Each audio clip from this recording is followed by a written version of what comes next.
নমস্কার বন্ধুরা, কেমন আছো সবাই? আশা করি সবাই খুব ভালো আছো, আর আমিও খুব ভালো আছি। আমি চলে এসেছি বিকালবেলা। দেখো, এই যে মামিজি এসছে আমাদের বাড়িতে। এই মামিজি আমার জীবনের না একজন অন্যরকম মানুষ। সবার জীবনে থাকে না যে মানে অনেক প্রিয় মানুষ থাকে, মানে তো আমার জীবনেও আছে অনেক প্রিয় মানুষ, কিন্তু তার মধ্যে এই একজন। ইনি কিন্তু আমার রক্তের কেউ না, কিন্তু তার থেকেও বেশি। বলে না, মানুষের ব্যবহারে আপন পর হয়ে যায়, পর আপন হয়ে যায়। সত্যি কিন্তু কথাটা ঠিক, কারণ এটা আমি বিশ্বাস করি এখন।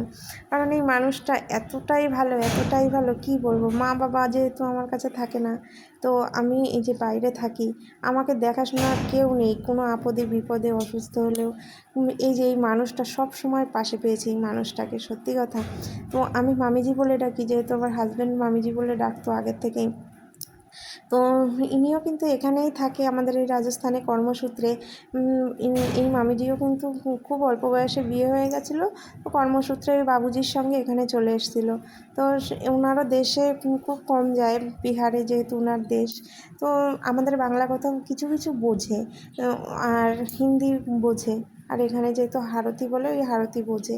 তো এই যে এই মানুষটা এসছে আমার সঙ্গে দেখা করতে, প্রায়ই আসে। আগে যেহেতু পাশে থাকতাম, তো এখন একটু দূরে হয়ে গেছে, তো মাঝে মধ্যে আসে যখনই টাইম পায়। একটু চা করে দিয়েছি, আর ওই আইসক্রিম দিয়েছি খেতে, খেতে চায় না। বলে কি এগুলো বাচ্চাদের খাবার। তো আমি বলছি খাও মামিজি। যখনই আসে ভালোবেসে কি যাই দিই না কেন খায়। মানে কি বলবো, ইনি যা করেছে, অসুস্থ হলে রুটি দিয়ে যাওয়া। আগে কিছুই করতে পারতাম না, রুটি বানানো, রান্না করা। যেহেতু বিয়ে হওয়ার সঙ্গে সঙ্গে চলে এসেছি, তো মানে সমস্ত কিছু হাতে ধরে শিখিয়েছে। এই একজন, আর একজন আছে, আর একজন এখানে থাকে না, দূরে থাকে বলে ওনাকে আর দেখাতে পারছি না। তো এই কথাটা কিন্তু একদমই ঠিক, যে আপন পর হয়ে যায়, পর আপন হয়।